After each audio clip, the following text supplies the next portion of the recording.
Visakha city Gopalapatnam ఇందిరానగర్లో 4 దశాబ్దాలుగా నిర్వహిస్తున్న పతంజలి యోగాశ్రమాన్ని ఇప్పుడు సూర్యాస్ యోగా స్టూడియోగా మార్పు చేశారు.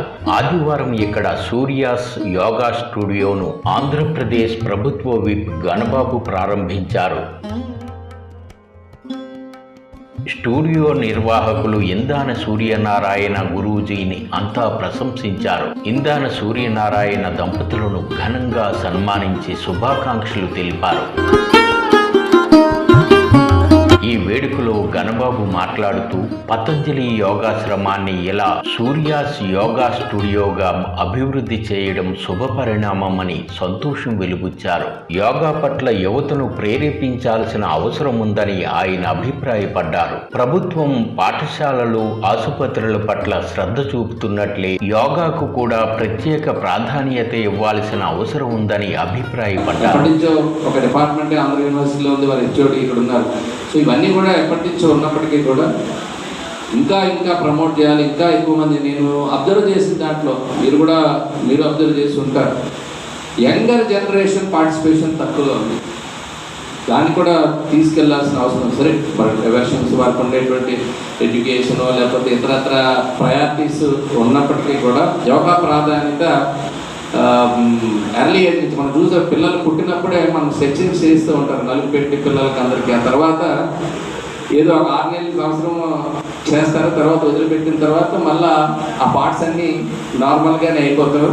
ఈరోజు హాస్పిటల్స్ కట్టడమో, ప్రభుత్వం స్కూల్స్ పెట్టడమో, లేకపోతే ప్రభుత్వం మౌలిక సదుపాయాలు కల్పించడమో కాదు, అందరి ఆరోగ్యం పట్ల ఉండేటువంటి శ్రద్ధ ఈ రకంగా కూడా అందరినీ కనుక మోటివేట్ చేయగలిగితే, అవేర్నెస్ క్రియేట్ చేయడం ద్వారా, పార్టిసిపేషన్ పెంచడం ద్వారా చేసేటువంటి బాధ్యత కూడా గవర్నమెంట్ తీసుకోవడం అనేటువంటిది చాలా అవసరం.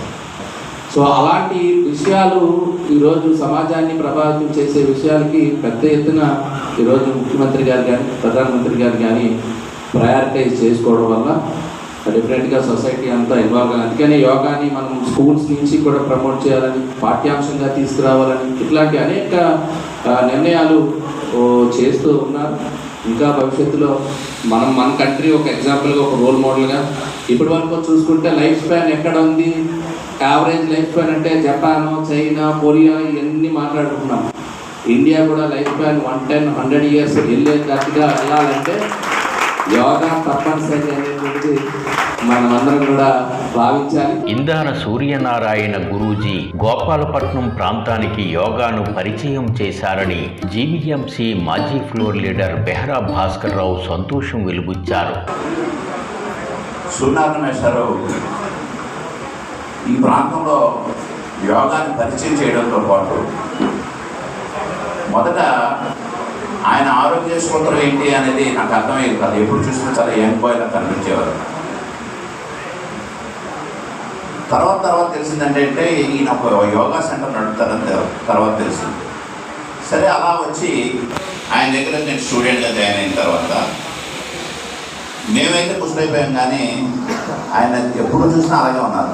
చాలామందికి యోగా ద్వారా జీవన విధానం ఏ విధంగా ఉంటే మనం ఆరోగ్యంగా ఉండగలం, ఏ విధంగా ఉంటే మనం సంతోషంగా జీవించినంతకాలం జీవించగలం అనే దాన్ని అన్ని రంగాల్లో నేర్పిన వ్యక్తి ఆయన.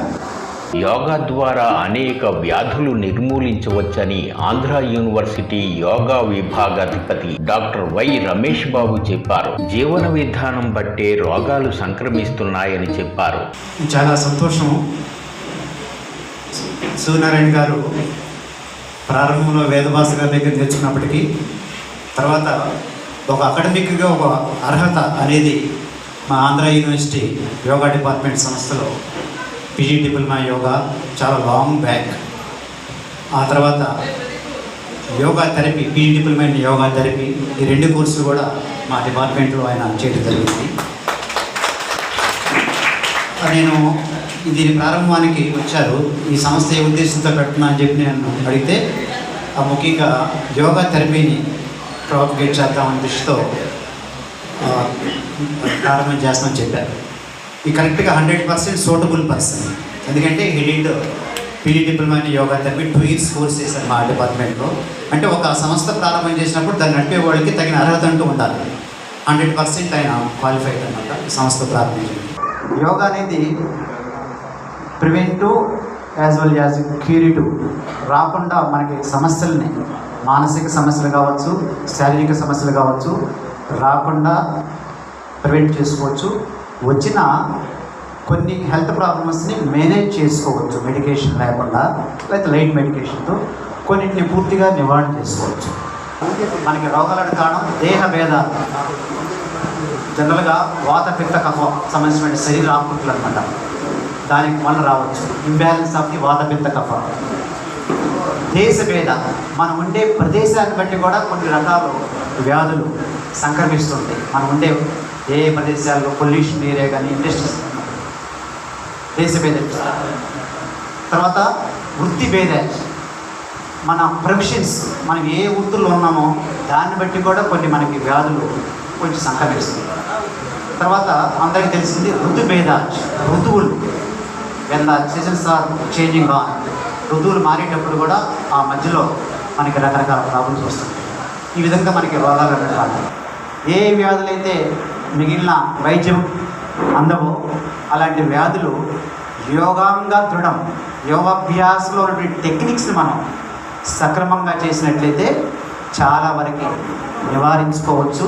ఆసుపత్రులతో హెల్త్ సిటీలు పెరుగుతుంటే దేశాభివృద్ధికి సంకేతం కాదని ప్రముఖ యోగా గురువు వేదభాస్కరం అభిప్రాయపడ్డారు. 24 గంటల్లో గంట యోగ సాధన చేయడం వల్ల 23 గంటలు ఆధీనంలో ఉంచుకోవచ్చని చెప్పారు.